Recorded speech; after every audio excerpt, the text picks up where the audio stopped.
Good evening, and we are working through some technical issues, but we will go ahead and start officially the meeting for the North Augusta Planning Commission for March 15th. So we do have it March 15th, and it is 7 o'clock, so we'll catch up with you all in the audience in a minute. So would like to first and foremost do a call to order, and I've done that. So if I could have a roll call, please, Commissioner Key. Timothy Key. Red Harbison. Bob Bigger. Jesse Elliott. Lynn Carter. Chelsea Waddell. And I'm your chair, Christine Crawford. All right. So I'll just go over our general kind of procedures for the community that has joined us today. So what we typically do is review the applications, allow the applicant, ask Mr. Paradise to speak, give us any comments, then ask the applicant to come forward, give their comments, have opportunities at that time for the commissioners to ask questions of them. We ask them to return to their seat, ask the public to step up to the microphone, giving your name and address, give your feedback, and then we do all ask any questions that you may have of the applicant. We ask that all of the public comments, all the public questions be done at one time, and then the applicant to respond to all of them at one time. And then after that, the commissioners discuss, and if so moved, make a motion and proceed. All right. And just remind everyone, applicants, anyone who steps to the mic, please be sure to talk into the mic for those in Facebook land who will be joining us, and please give your name and address. So again, please give your name and address if you step to the microphone. All right. And we still don't have an agenda, so just again, ignore it. I'll read it. Next up is the approval of the minutes from the February 15th, 2023 study session and regular meeting.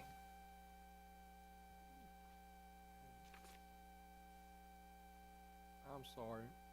I have loaded the wrong presentation. I'm sorry. Okay.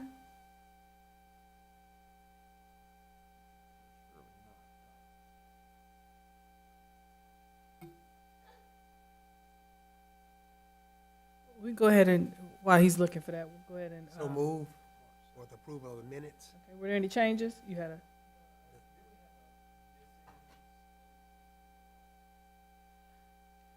We did, and we had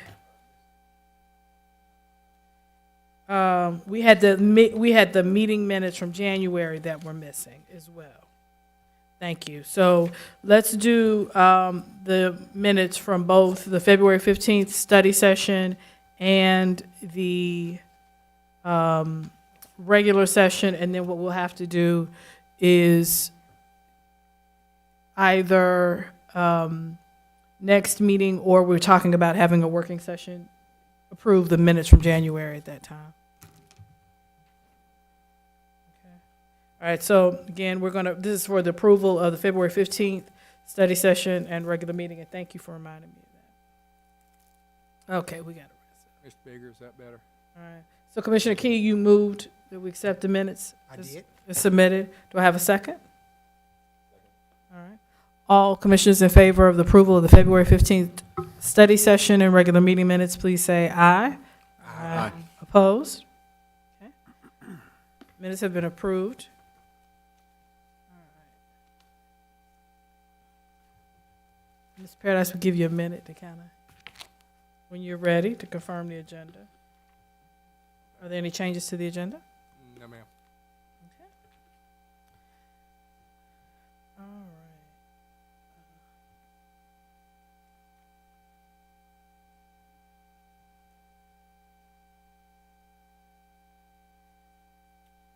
And Mr. Paradise, we again, we needed to was reminded that we need to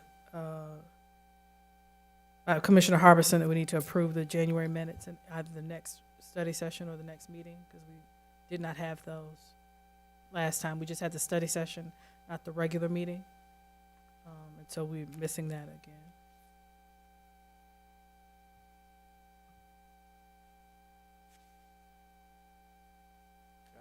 Okay. All right. right, so we'll start with application MW 23-001, Chick-fil-A on Edgefield Road. This is a request by Chick-fil-A for a front landscape buffer reduction from 25 feet to 10.5 feet from ordinance 2007-16 and ordinance 2015-10. And it's located at 1065 Edgefield Road. Mr. Paradise, is there anything you'd like to share with us about this application? Yes, ma'am. This is a modification of the landscape buffer along Highway 25 at the Sweetwater development. It's a proposed Chick-fil-A restaurant there. The landscape buffer is required to be 25 feet as part of the PD. They're asking to reduce it. Actually, we found out we had written up 10, but it's actually, I believe, 14.25 would be the buffer width instead of the 10 feet. So it got a little bit better. The ordinance from 2017 that adopted it and the supplemental ordinances all put that 25-foot buffer there to screen those. I did a good Google. I don't know if any of y'all have been bothering and looked at it. I've looked at it before I came to the meeting on one of the Googles, the aerial, and I didn't see the 25-foot buffer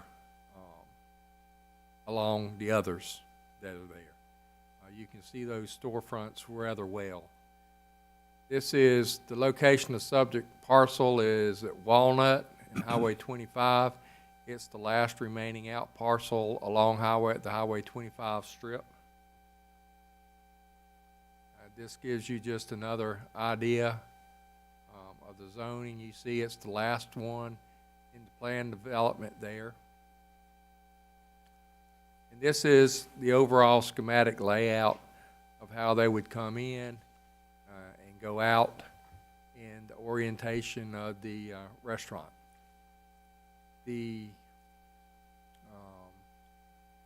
have talked to the developer some about the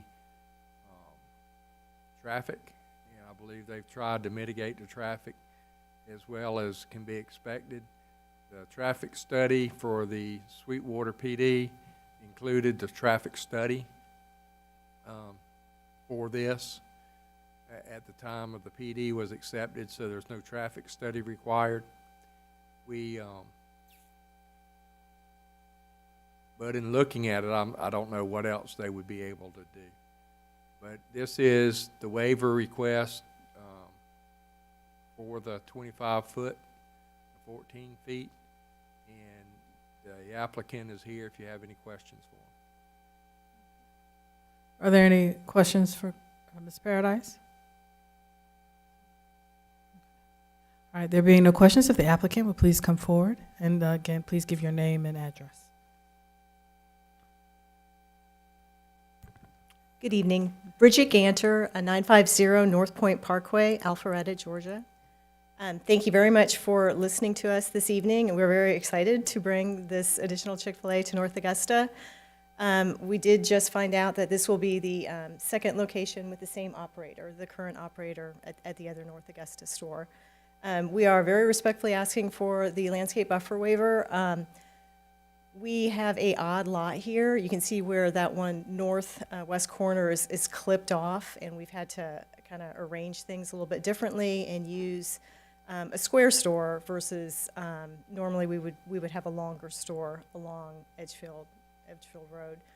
So we still are providing every required bit of landscaping plus a little bit more along Edgefield Road. And the fact that there's, less storefront, I think that helps too with, keeping that corner a little bit clean and not having a building right up next to the road. Permeable pavers to help with the stormwater runoff. As Mr. Paradise said, we have gone to great lengths to design Chick-fil-A's that can contain the traffic on site.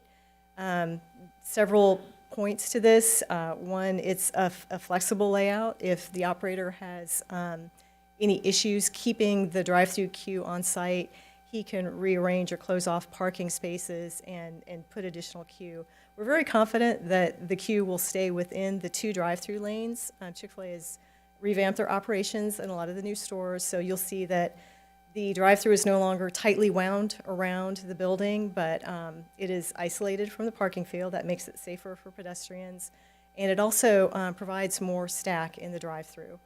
In addition, we have canopies where multiple team members are taking orders at the same time and delivering orders at the same time. And the kitchen has been redesigned to make that flow. So versus some of the older Chick-fil-A's, customers are able to get their food and move in and out a lot quicker. If you have any other questions, I'm happy to answer them.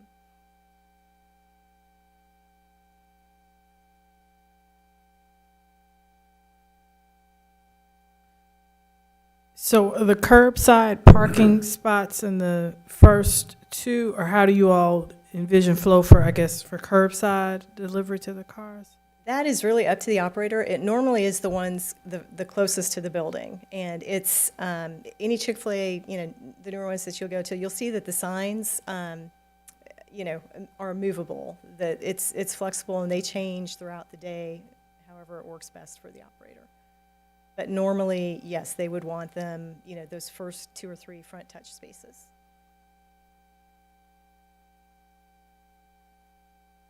The front of the store is on Edgefield Road. The front of the store faces, that is your front. No, the front of the store actually faces the parking area. The rear of the store looks nice, though, and there, if you need us to, we can bring up the landscape No. plan. to Yeah, show I you. was just curious. I couldn't tell which was the front.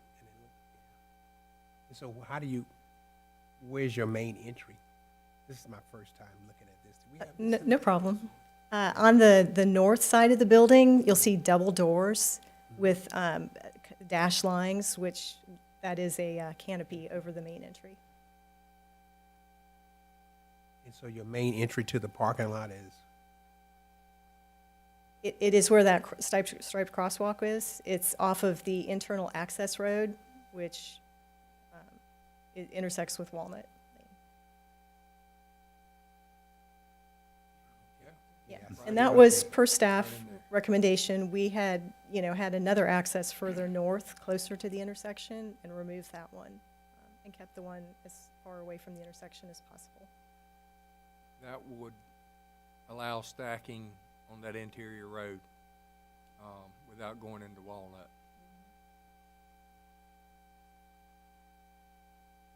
And that is the exit, the only exit as well? Correct. So the interconnectivity for all of your neighbors, how does that affect them? That's to the south of the store. Do they not need stacking, or what is it? Is it Wendy's. Wendy's? If they came out, if these are stacked theoretically this way, then that leaves Wendy's alone, and their customers can stack here, if that became an issue. Wendy's typically doesn't have a problem stacking out into the roadway. Hopefully this one doesn't. I know how the one on Knox Avenue does, sometimes right at lunchtime and breakfast time. So that just gives another option there, some more length. And of course, the people coming out, those cars that are stopped stacking coming in, you're going to they'll be stopped, so you won't have any problems coming out. If needed, the operator can stack interior drives to the parking area. So where right above the refuse enclosure, there's a Ward's drive-through right there. If needed, they could block off those parking spaces and use the interior of the lot for stacking as well. We do not anticipate that being a problem with this design. And you're exiting to Walnut, crossing that lane, that's going to push them back to the traffic light, right? Walnut, you see how you have If you take a left, you'll go down and hit Walnut, right. and then when you go back to 25, you'll hit a light. Or if you go south, you can hit a light. So you're going to always be coming back on Walnut without assistance of a stop sign in Walnut, you're gonna have to cross over. You mean take a Traffic left for- on Walnut? When you come back out to Walnut, you got to stop, and then you got to cross onto Walnut to go back to Edgeville. Correct. So what I'm saying is, so it's as traffic allow you to get on Walnut, correct? Correct. Do you have the landscaping plan? I think. We I do have it not- on my computer. If Oh, you okay. need to see it. We do not have it in a slide for you. Okay. Sorry. Oh, that's fine. Yeah, I can pass my laptop around if you want to look at it. Oh, that's fine. That's fine. Yeah, and I wasn't looking for a problem, I was looking for understanding of getting in and getting out. Mr. Key, this is kind of going, I think, with the flow of the overall design of the big picture traffic for the shopping center when it was designed.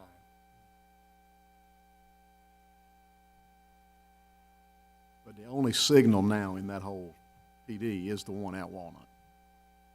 No, sir. There, I believe there's one further north. There's not? There should be one being installed sometime in the future. DOT has said they're gonna install one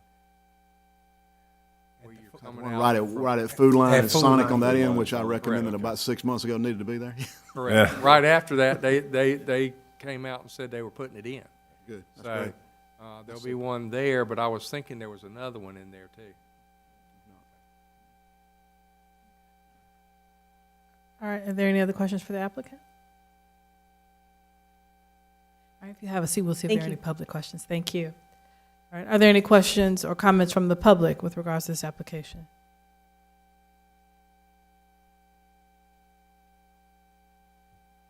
Okay.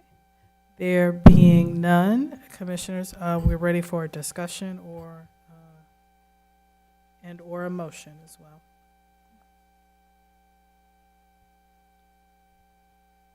Thoughts, concerns, a motion? As I said, I wasn't looking for a problem, I was just trying to get an understanding. I used to work at, you come out that side Walnut, you come out of Walnut, or you try. Commissioner Key, your mic. As I was saying, is I wasn't looking for a problem. I used to work at SRP and trying to get out, which way you decide to, get out on Walnut, go back to Walnut, head right to get home, or get back on 25 where there's a whole lot more traffic. Even during the Saturdays and Sundays, just trafficking.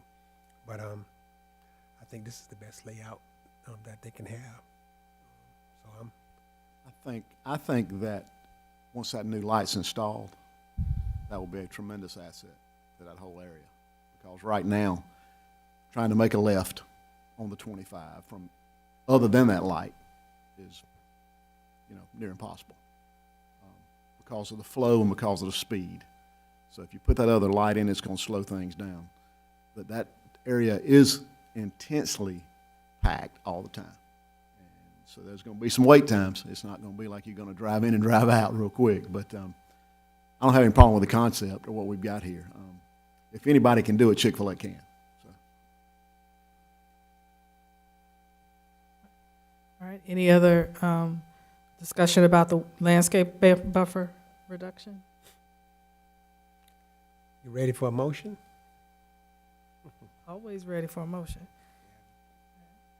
In regards to Chick-fil-A, number MW 23-001, modification of landscape buffer from 25 to the now 14.25. 14.25. Correct. Like to make a motion for approval. Second. It has been moved and seconded. Is there any further discussion? There being none, all those in favor, please say aye. Aye. All opposed? All right, the motion has been carried unanimously. All right, thank you all. All right. So next up on the agenda is we have the Development Code rewrite recommendation. We have been working on the development code both in the committee prior, and then we've had several working sessions reviewing it. But what we will do now is hold a public hearing and receive some additional feedback. And we have comments from Jason Whittington and the engineering department, both already printed here at the dais, but would open it up for any other comments from the public at this point.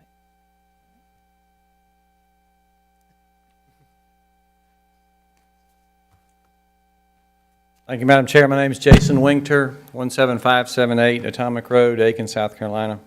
I didn't realize the time he was going to send you all my comments. I probably would have written them a little neater.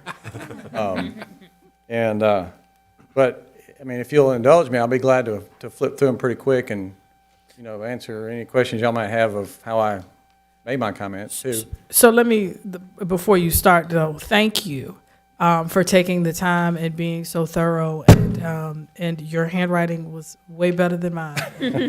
But no, this is such a large document and such an important document that anybody with fresh eyes who gives us some additional feedback, it is very helpful. So thank you. Okay, sure. Okay, go ahead. All right, so I told Tommy right before we started, I went back through these earlier today just to refresh myself, and I answered some of my own questions and comments by, you know, the first time you read it, you tend to gloss over a few things here and there. But in general, the first probably 3 pages that y'all received, I had comments on the lot size, the square footage lot sizes in R14, R10, and R7. And I know those are basically the same as they've been, but I'm in the development business, residential mainly. And so typically what we would do if we had like for example, R14, it's a minimum lot frontage or minimum lot width of the building line of 70 feet. So we would call that a 70-foot wide lot. And we would typically do a 70-foot by 135 or 140, generally double or a little bit more. And that doesn't allow us to get any more lots necessarily. You know, I wouldn't say you'd increase the density allowed for a development, but it allows us to pull the lots in tighter, and we're able to preserve more space outside of those lots, common area, green space, those type of things. Instead of making a 70-foot wide lot, 100 and whatever it would be to get 14,000 square feet, probably 200 feet, 100 and, yeah, and so same thing for the R10 and then the R7. Just ask that y'all might consider maybe a smaller lot square footage size, just to allow us to be able to reduce that footprint, not to squeeze any more lots into a development. You're saying not to squeeze any more lots? Not to increase the overall density of a project, but just to reduce that footprint of each individual lot. A lot of folks don't like to cut grass, you know, and so what we see in our other neighborhoods is a smaller lot they have, they like it. I mean, they can shut their house up for the weekend and leave, and they're not having to deal with as much. With a larger lot size, we're pushing those lots deeper. So instead of, you know, a lot this deep, and then it goes this deep, and then you just, you know, just push that out over the entire project, where if you could shrink that lot depth in, then you can keep more buffer around the entire site. That's why I'm saying, Mr. Key, you don't increase the density allowed, just you decrease maybe the footprint of that house. Not the width, but the depth of it, basically. So when I was reading through this, I was asking myself, like what our chairwoman was stating, you're taking the time to do this, and I need to ask you, did this jump out at you? Some of these things as you read through it, that this is a little bit, not odd, but it's a little bit overdoing. Did it just, you know, it was just you just reading down and saying this is a little bit, this a little bit? It's just different than other places we work. I mean, we work in a lot of different municipalities, and so that's, you know, I'm just not necessarily comparing North Augusta to other places, but just as we do business other places, how we typically set up our developments. And then I came back with a note to myself is need to rely upon staff to assist in making recommendation. Is it's is it standard at most municipalities to use these same? And then I came back to the philosophy we were trying to get at a little bit more density as well.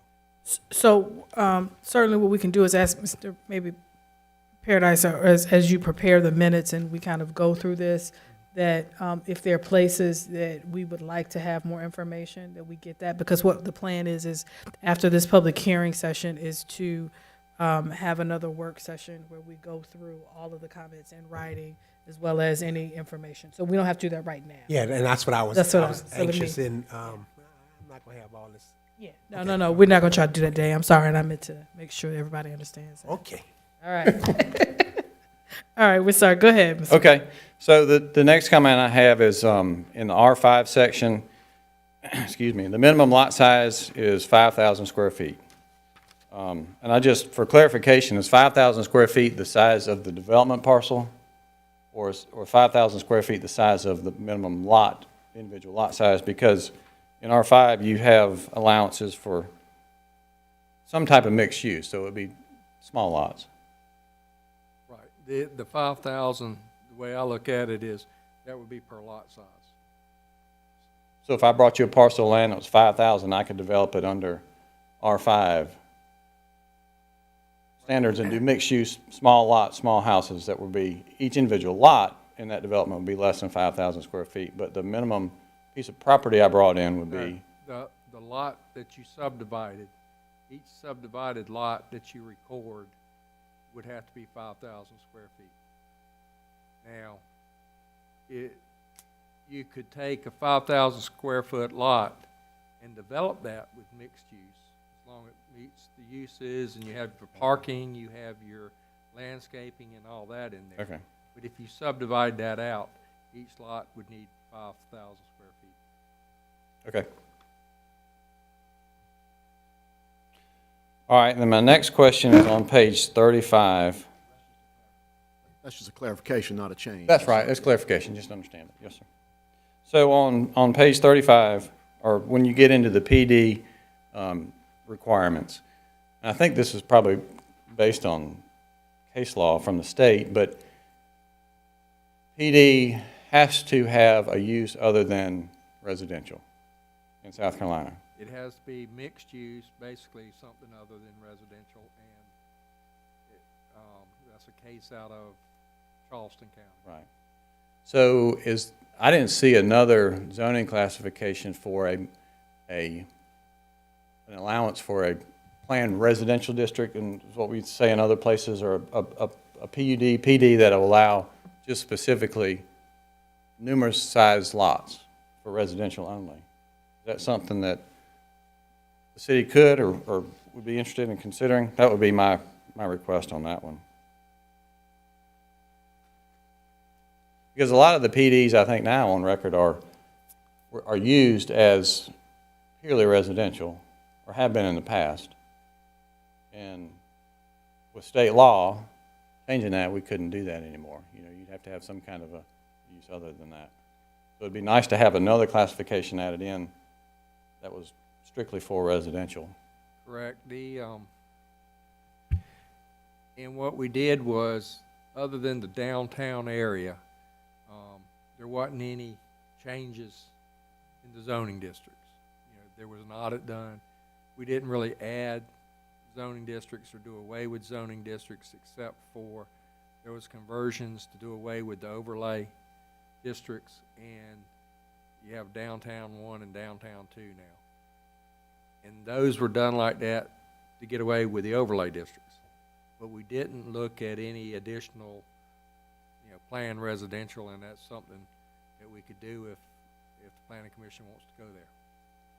So I guess technically then, going back to somebody could come in and request an R5 zoning, and you could do 5,000 minimum square foot lot sizes on up beyond that.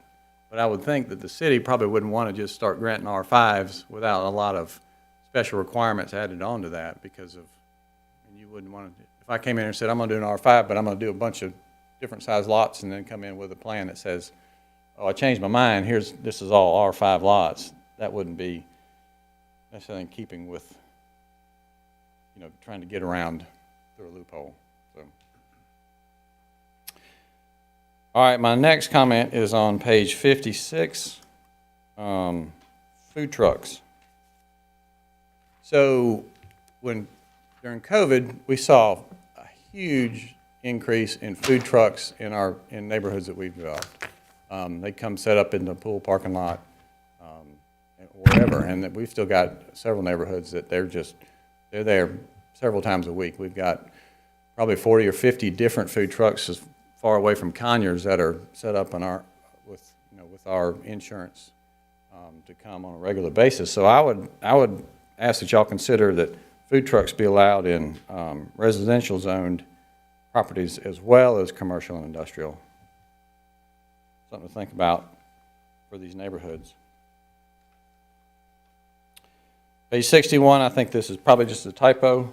Under continuing care retirement communities, it talks about flea markets. So.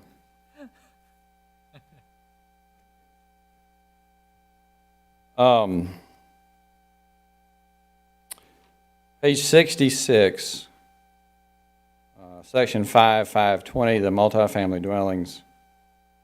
The parking lots, part 3 of that, or paragraph 3 of that, talks about parking lots located behind buildings, generally. Would that mean if you have a front of a multifamily building, you could have the drive aisle in front of the building, but then you'd have to have parking in the back? So if it was a self-contained neighborhood, I understand what you're trying to get to from a street view, but if you've got a self-contained multifamily development with several buildings, do you want to have the drives in the front and then parking in the back, and then way you end up with paving on both sides? People like to park in front of their front doors generally. So the parking and the drive aisles are typically the same thing.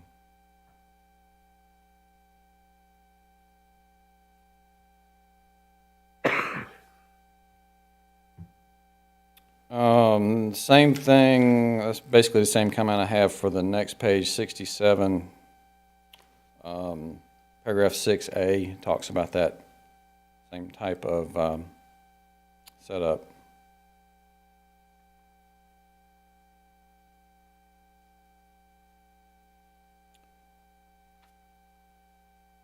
Page 78.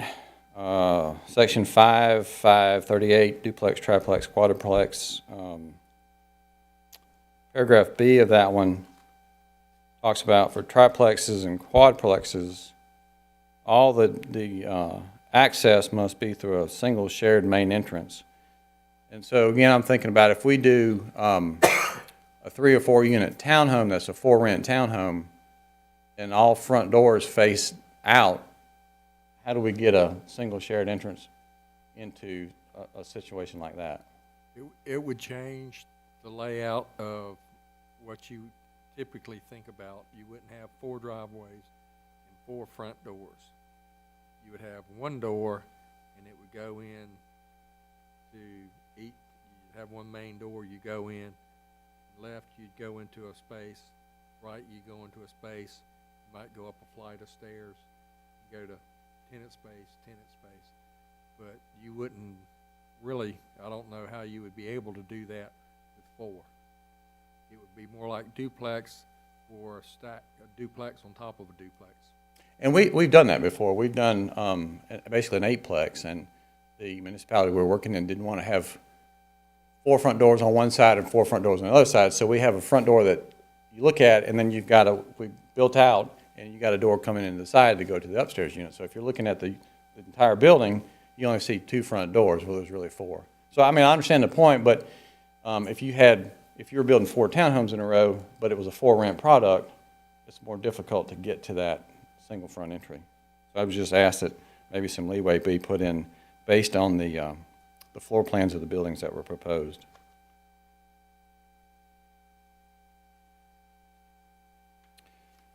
All right, page 84 under the retaining walls. I'd ask that consideration be put in there for just a poured concrete retaining wall in places that it's not visible to the public. You know, commercial and industrial sites that are behind the buildings behind the shopping centers that are never viewed, I don't know that there's a need necessarily for a textured wall or brick or stamped or anything more decorative.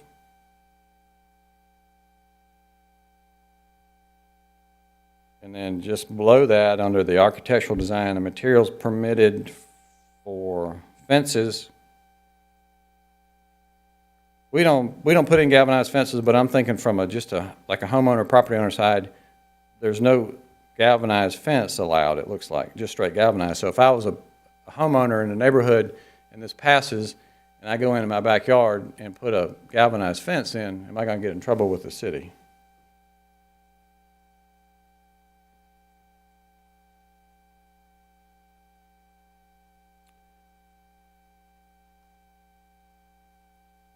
All right, and then still on that same page under sections or 6.4, the design standards.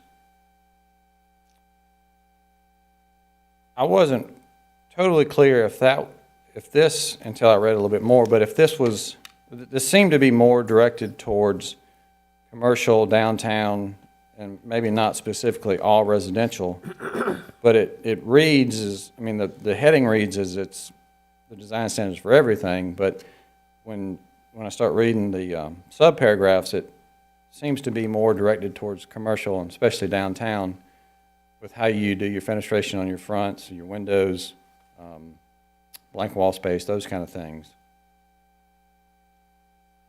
So, again, me reading it without y'all's, the time that y'all spent going through it, it looks to me like that would apply to everything that was newly built. And maybe residential would need to have some exceptions to that.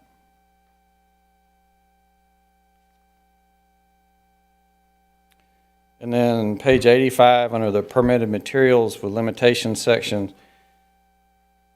does have an allowance for metal or vinyl siding on single-family detached and attached. Would that include multifamily and the duplex, triplex, quadplex uses as well? Or would it just be What page you on? 85? And so, Simon, we're missing that from his original. Missing that too.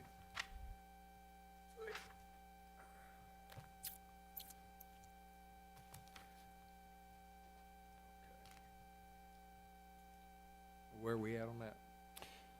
644, the permitted materials with limitations.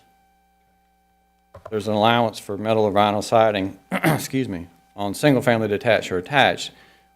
My question is, would that include multifamily residential and the duplex, triplex, quadplex residential, as those are defined as well?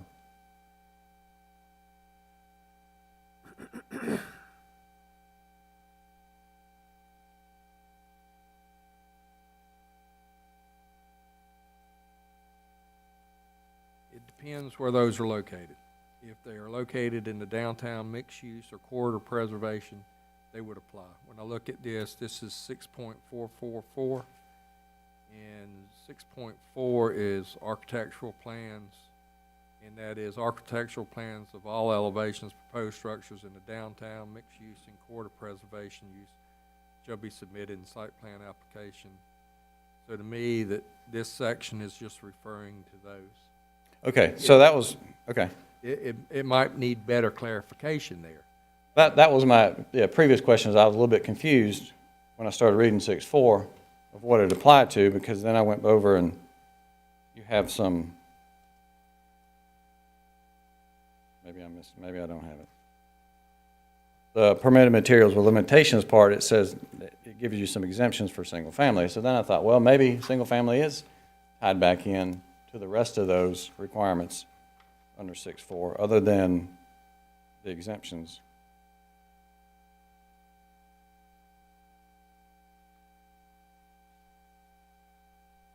Well, when it's applied to single-family detached, and I think this could be worded better too, when applied to single-family detached and attached dwelling units only, I guess that means that it's exempt. So vinyl siding could be used on those uses. Yes. So for that specifically, my question was, is multifamily and then the duplex, triplex, quadplex, because those are residential uses too, would they be allowed for metal or vinyl siding? I would see those as single-family attached. Okay. Attached dwelling units, Okay. but we need to clarify that Yeah, and better. Mr. Paradise, and the main reason I ask is because a lot of those, are defined in the back, and a lot of times that's the default is to go to the definition, so.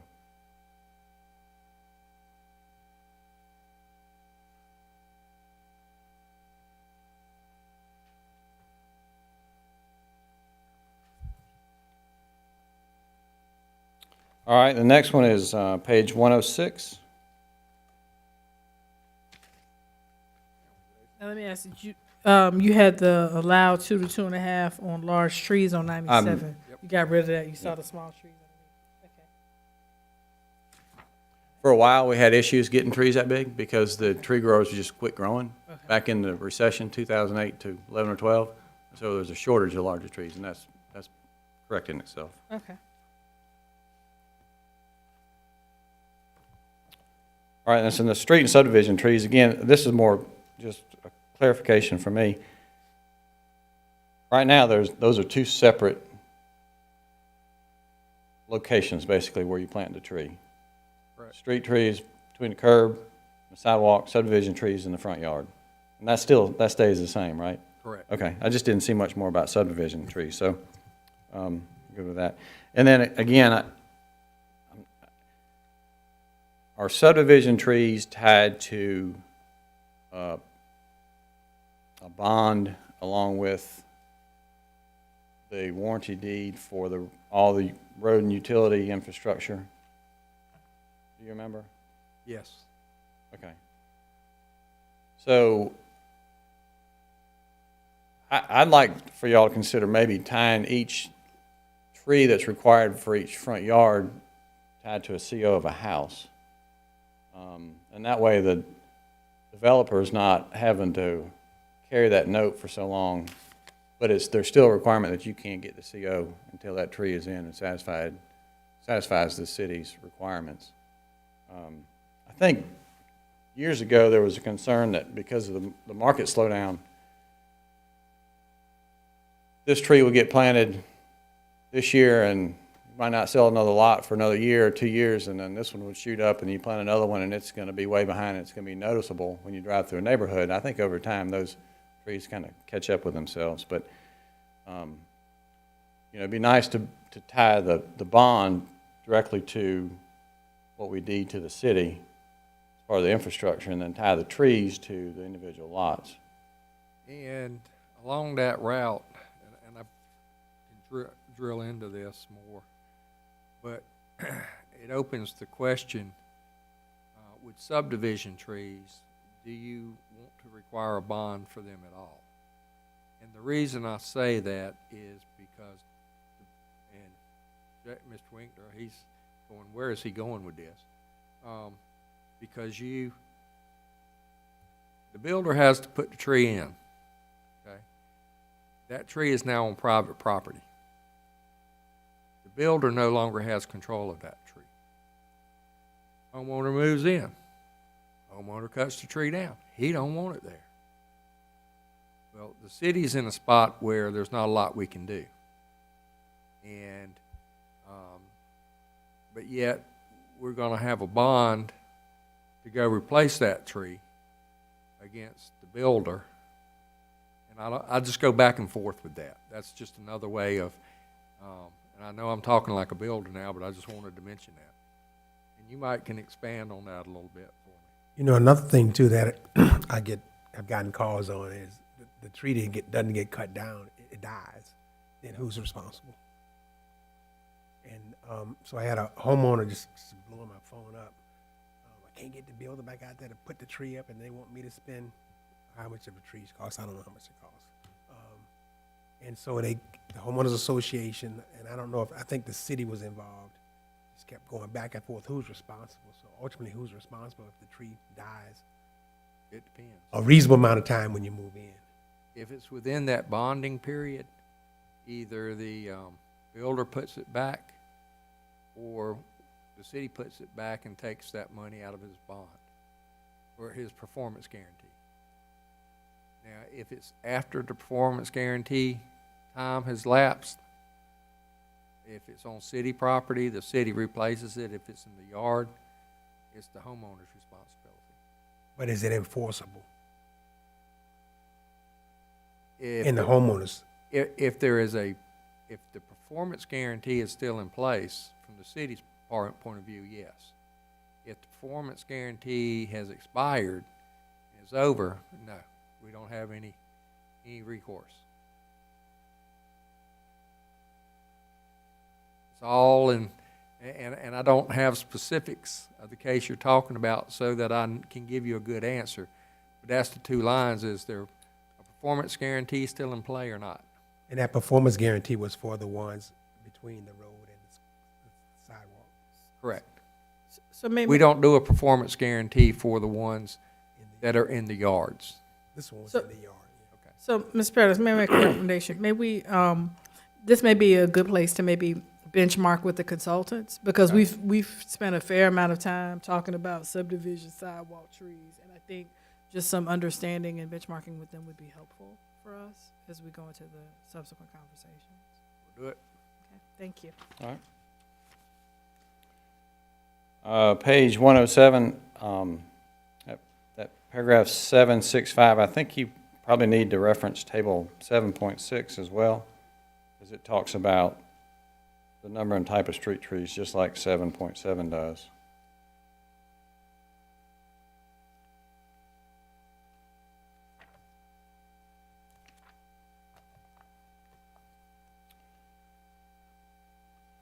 Page 109, section 782, that first paragraph, is there a definition of net lot area?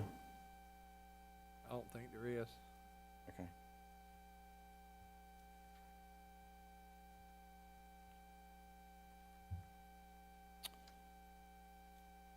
Page 112, I made a note under that 1,000 square feet, disregard that.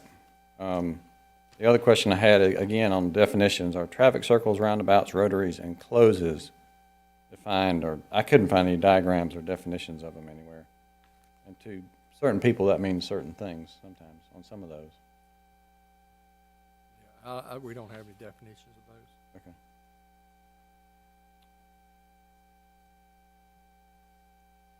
Page 179, down at the bottom left, line 5, does that private community sewer include septic tanks? That would be a good question for Mr. Zeser. Okay. But it's an excellent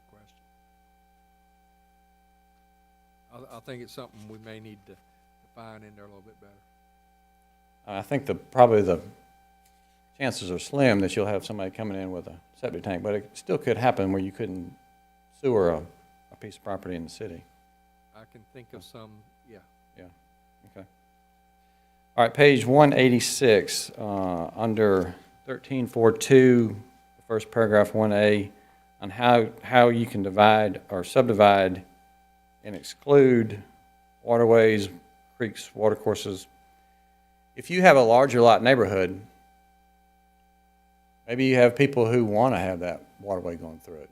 I can understand that in a small lot neighborhood where you don't, if you have 5 or 6 or 7 or 8,000 square feet, you don't want to include the creek or the stream in somebody's backyard. But if you've got somebody that's doing, acre or larger lots, a lot of times that doesn't have the impact because they typically would have an area outside of that waterway and buffer to be able to build that house.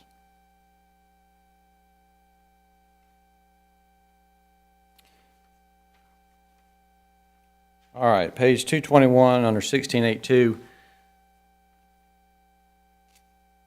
If I was an applicant and came to the planning commission and the application was denied and it went to city council, would I have the opportunity at that point to withdraw without prejudice and not be subject to the 1 year?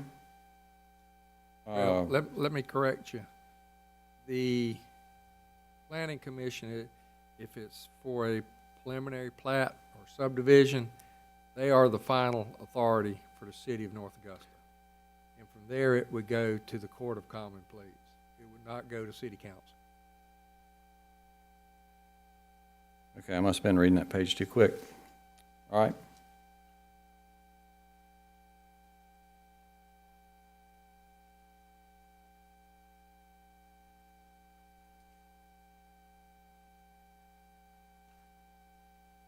Excuse me, let me revise my statement. I wasn't reading my notes. I think currently, so back to 1682, on preliminary approval and staff recommendation. Currently, I think, do y'all give a recommendation, or you just state the facts on how the project fits within the current ordinance? The code now says, I think it says that we're supposed to give a recommendation.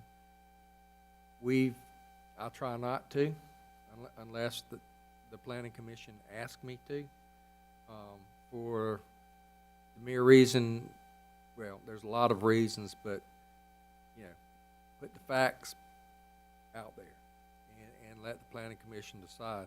And I think your question is probably about paragraph 2 and whether that should be taken out or not, whenever I read it. Yes. So, Mr. Paradise and I work pretty well together here in his previous job. But the concern on the question is in 25 years when he retires, the next person that comes along has a totally different opinion on development, and then the personal opinions take over versus what's in the ordinance, and we experience that in other places too. And that's a tough hill to climb when staff who's paid for their professional opinion and oversight and does what they're supposed to do, but then they put in a lot of personal opinions in the report. Planning commission, city or county commissions look at that and say, well, we really need to go with our staff, and can create some conflict. So I just would ask that y'all consider that, because I think that's If I could probably worked expand well. on that, Yeah. and I've seen this in other places too, is where the board did not go with the staff's recommendations, and then the staff member is all upset. Not in North Augusta. So. Okay, now this is where I messed up. My last comment on 244, 1811.6. So Planning Commission turns down an application or recommends turning it down, and it goes to City Council. At that point, can we or the applicant request to withdraw without prejudice and avoid that 1 year period where we couldn't apply, or that person couldn't apply again? Or will we have to withdraw at the planning commission meeting? The way I read this, if it has been to the planning commission, the 1 year attaches. Unless there's new information that would consider the application that the planning commission could initiate. If the planning commission wanted to rehear it, you come in with new information and they want to hear it within that year, they could. But basically, if it's a rezone and you withdraw after the planning commission, you wouldn't be able to ask for that rezoning for a year. But if it's denied, that the denial would be coming from City Council in this case, right? The official denial. Correct. Okay. Okay, I understand. Okay, thank you all. No, thank you again. Thank you. Thank you. Appreciate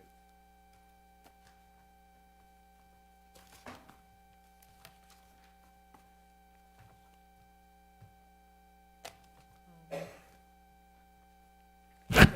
And then, Tommy, we also have the changes that we'll just consider from engineering. And then also, I guess, by doing it this way, anyone who's watching via Facebook that would also like to submit comments, to please do so to the planning office as well, so that when we schedule our working session and take another look, at the development code that your comments can be incorporated. So we again encourage all of citizens of North Augusta, as well as those partners such as developers, potential businesses, share that feedback with the planning commission, with the planning office. Okay? All right. So next on the agenda is the, well, before we proceed, do you want to see, based on what feedback we get, if we give it a couple of days a day, if we need to try and schedule a separate, or if we can just do it during the working session before? My preference is always, I think, to be efficient, just to do it before we have a meeting itself. Now, if we don't have any more than this, y'all kind of already know what we're looking at. And just, there was one thing that hit me as Jason was going through his comments, if I may, and that is where he was talking about his comments in chapter 13. Which page? I think on page 186. He had comments. Mm-hmm. And the engineering's is in the environmental standards in that same chapter. And we may want to look at those close to see what engineering's recommended versus what Jason's recommending, because they might bump heads. Well, and some of it looks like theirs was more of moving, and so we need to go through that a little bit more closely. Theirs was, I think, moving to another section. Gotcha. I noticed that as well. Okay. All right. So then, Mr. Paradise, if you have anything for the staff report? Well, we are, of course, continuing with the development code, but we have, tomorrow I have a meeting with the consultant for the downtown, for the Georgia Avenue traffic calming study. That is ongoing and moving forward. The North Augusta, or the arts, the regional bike and pedestrian plan is being developed. If you go onto the ARTS website with City of Augusta, I think there's a survey there that you can fill out if you're interested. And PRT is in the process of doing their master plan for PRT facilities. I believe there's going to be an open house next week, so please come out and make your comments known. There's also a survey on the website as well, if y'all are willing to fill that out. As much input on all the above is welcome. When is that open house? Do you have I think it's Tuesday, but they should be pushing something out here shortly. Would it be possible just to shoot us an email, kind of a bullet point, so that we can We'll do it. get on the calendar, instead of us having to try to remember it, Yes. even when we write it down? Yeah, I understand. And as always, we appreciate all of the work that you all do for us on behalf of our fellow citizens of North Augusta. And at this time, I'll entertain a motion to conclude. So move. All right. Thank you. We're adjourned.